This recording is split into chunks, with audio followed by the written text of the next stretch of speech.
because the news just broke right before taping, very fortuitous, that Daniel Jones is going to be the Colts Week 1 starter. All right.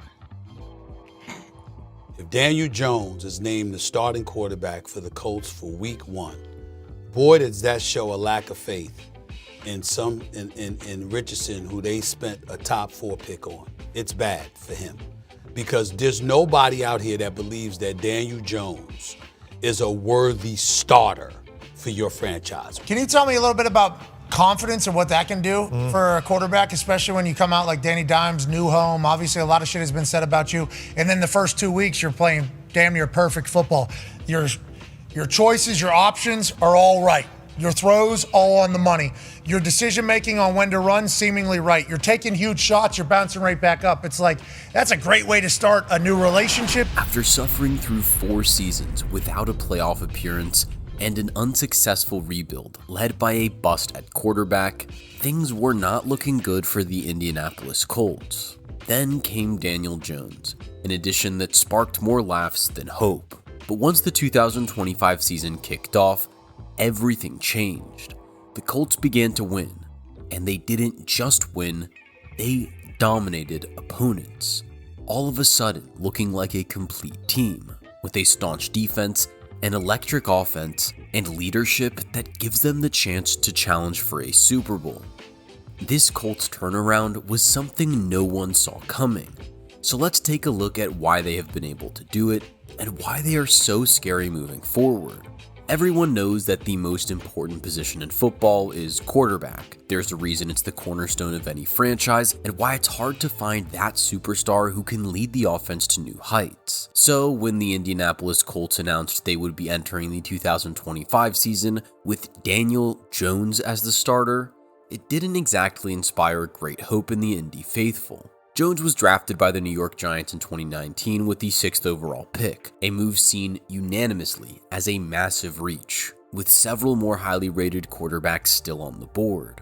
Jones had had a respectable college career, but was not exactly seen as an elite talent, and most scouts had him down as a second-round talent at best. But the Giants were looking to replace their longtime franchise quarterback in Eli Manning, and maybe they saw a bit of the same profile in Jones. Jones ultimately struggled throughout his time in New York, managing to put together only 1 season with a winning record. He did show glimpses of what the Giants were hoping to see during that 2022 season, leading them to a playoff win in his first appearance in the postseason. But in the end, his play confirmed what others were thinking when he was drafted, that it was a major reach, and the pick could have been spent on more urgent needs at the time. After messy 2023 and 2024 seasons, which were littered with injuries and interceptions, Jones was released halfway through the 2024 campaign. After a brief stint with Kevin O'Connell in Minnesota, he found his next proper opportunity with Indianapolis, signing a 1-year deal with the Colts during the offseason. He was expected to feature in a backup role to the struggling 2023 top 5 pick Anthony Richardson, but ended up winning the starting job in camp. Perhaps the Colts saw Jones as a stopgap for 2025, during which Richardson could continue to learn and develop under a veteran QB. But when the 2025 season began, that narrative quickly changed. The Colts entered the season with the expectation of struggling and missing out on the playoffs. But when Week 1 came along, Jones led the Colts to a dominant win over the Dolphins, and he displayed an ability to calmly lead his team down the field and make the right play to keep a drive alive. Jones started the season almost completely mistake-free and proved himself as an ideal matchup for head coach Shane Steichen's style of play, utilizing a mix of a quick, short passing attack that chips away at the opponent's defense to drive down the field with time-consuming drives. On top of that, Jones also showed he could accurately attack deep with his arm, and his ability to extend plays with his legs adds a similar level of unpredictability to Steichen's schemes that Richardson did. It didn't take long for the league to notice. On top of that, the Colts are are one of the hottest teams in the sport right now. I mean, they're functioning at such a high level. Not only is Daniel Jones playing as good as anybody in football, Jonathan Taylor at the running back's playing as good as anybody in football. Their defense is a pain in the butt in making plays. And as I've said a few times here the last few weeks, it's the most underrated skill group of guys in football right now. I'm looking at 816 yards, 3 touchdowns, no interceptions, and 1 punt this season for the Daniel Jones-led offense, Mac. I think surprise is a fair word because of the picture painted of Daniel Jones throughout his career, but this is now consistency across 12 quarters. I think it's... Since joining the Colts as head coach, Steichen has not had the luxury of a player under center who is capable of carrying out his game plan, using a combination of quick passes, run plays, and play-action chunk gains. Steichen wants to be efficient in gaining yards and is always eager to avoid putting his offense in long yardage situations on third down. Jones has, so far, done this very well, throwing the ball at his most accurate rate yet in his career.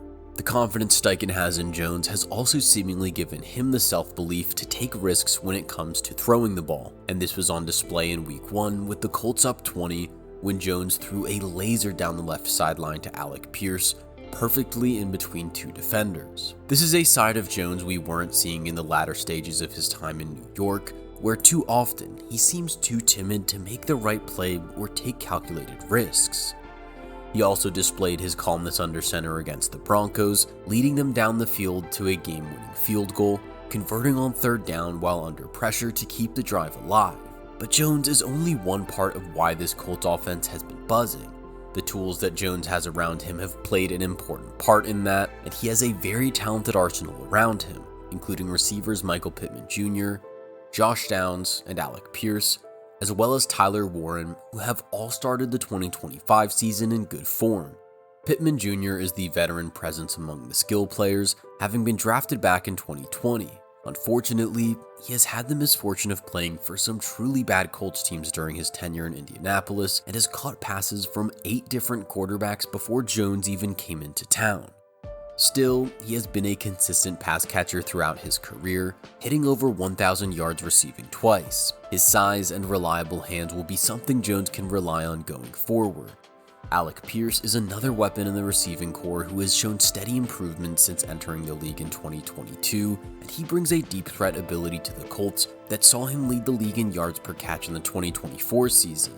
Pierce began the 2025 campaign in the exact same manner, stretching the field and working as a perfect complement to Pittman's more all-round game. Another threat in the passing game is Tyler Warren, drafted in the first round in 2025, who immediately proved his ability to adapt to the NFL and has emerged as a reliable option for Jones. He has already shown his abilities at both catching the ball and blocking.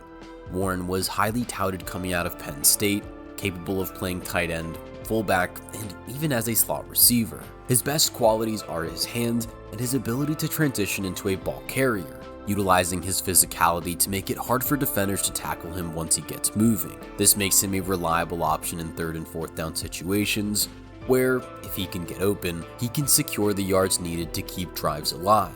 He is a perfect fit for Shane Steichen's system, where the incremental accumulation of yards and keeping drives alive often translates into points. Josh Downs is another handy option in the receiving game, operating as a shifty slot who can also win downfield. Then, rounding out the group is Adonai Mitchell, a promising sophomore 2nd-round pick who played his college ball at Georgia and Texas, but is yet to make his mark in the NFL. Mitchell is another speedy option who works best as an outside receiver, making plays down the sideline. The route running ability and explosiveness is clear to see, but it's a crowded room, so we may have to wait a while to see him at his best. What Steichen and Jones have in this receiving corps is one of the most versatile and exciting receiving rooms in the league, and their complementary skill sets are a perfect match for Steichen's system. Whatever yardage situation Jones is looking at, he'll have the option of going to Pittman, Warren, Downs, or Pierce, making the Colts one of the most difficult passing attacks to defend in the league. But the offensive weapons don't end there. The Colts have one of the very best running backs in the league to add another dimension to this offense and another threat for defenses to have to worry about. We are talking, of course, about Jonathan Taylor, an absolute beast of a running back who brings a kind of old school power running style that just wears down defenders. Taylor has been a menace since entering the league, and there's been only one running back with more yards than him since 2020, with that being future Hall of Famer Derrick Henry. At times, Taylor has been the entire Colts offense, and this improved unit around him has already produced mouth-watering results. Despite being a strong, powerful back, Taylor is rapid, and once he gets past the line of scrimmage, he can outrun defenders, making him a nightmare to stop. Taylor's start to 2025 had him looking like the best running back in the league, putting up 165 yards rushing in Week 2 against Denver and contributing 3 touchdowns in Week 3 against the Titans. Then, he treated fans to another 3-touchdown outing in Week 5 against the Raiders. The one downside to Taylor's career thus far has been his ability to stay healthy, having missed games in every year of his career except for his career-best 2021 season. Some edibles hit like microwave stadium nachos at midnight. IndaCloud actually does its job. They make hemp-derived THC products that are legal, tasty, and shipped straight to your couch. No sketchy dispensaries, no awkward eye contact, just results. Everything's tested in DEA-certified labs with over 10 million gummies shipped. Looking for a chill buzz during the late-night rewatch? Easy. Need something with a little more kick? That's what Beast Mode's for.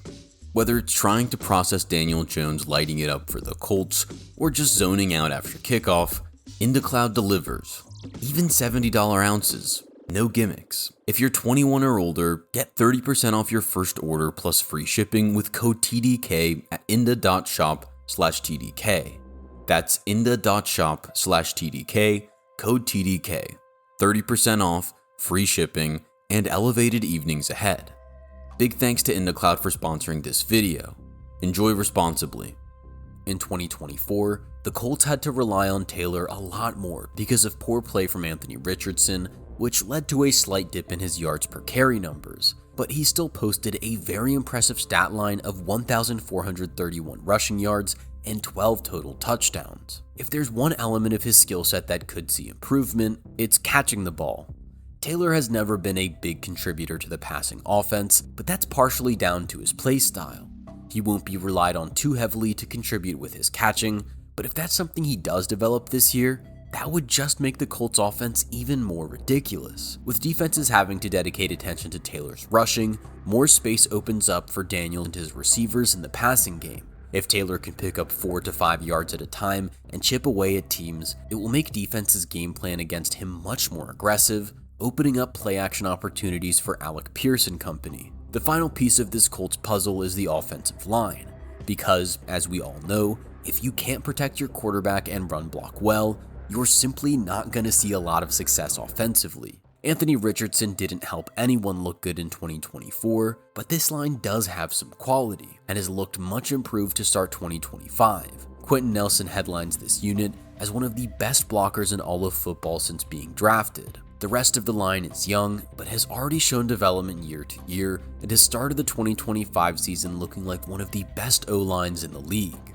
This is why Steichen has one of the most versatile offenses in football at his disposal. The Colts can hurt you in so many ways, and even if you manage to shut down one facet of their attack, they can still get to you in other ways. This really does look like an unstoppable offense. But what about the defense? As we know, defenses can be just as crucial when it comes to building a Super Bowl winning team, and so far, the Colts have shown that their guys are more than capable. To start the 2025 season, the defense had 2 strong showings, effectively shutting down the Dolphins and Titans, while the Broncos had more success in putting up points. So far, they have shown they are capable of creating turnovers, with 8 by week 5, putting their offense in great positions to rack up points. Although the defense may not have the same high ceiling as the offense, they are solid all around, and started the 2025 season with 2 very strong showings. Thankfully, they do have the benefit of 2 former All-Pro veterans at the cornerback position, Xavier Howard and Charvarius Ward, who will provide invaluable veteran experience as the unit adjusts to Lou Anarumo's new system. The defensive line has quality starters such as DeForest Buckner and Leatu Latu, who will need to find ways to create pressure to make life easier for the rest of this unit. The linebacker core, meanwhile, is led by Mike Zaire Franklin, who has developed into a solid player after being a 7th round pick. Although the defense might not have the same depth as the offense, early in 2025, they have already proven themselves more than capable of shutting opponents down and creating turnovers. But the real test will come against the more elite offenses in the league, and at that point, we may learn more about the shortcomings and where improvement might be needed. With their hot start, the Colts look like the clear favorite to win a particularly weak AFC South division, and in a top-heavy AFC, there is potentially an avenue for the Colts to make a serious run. Although still early in the season, it seems more than possible that the Colts could secure a solid playoff seeding. From there, anything can happen, and if the Colts maintain their level of play and even unlock a new one under Steichen, who is to say what their ceiling is?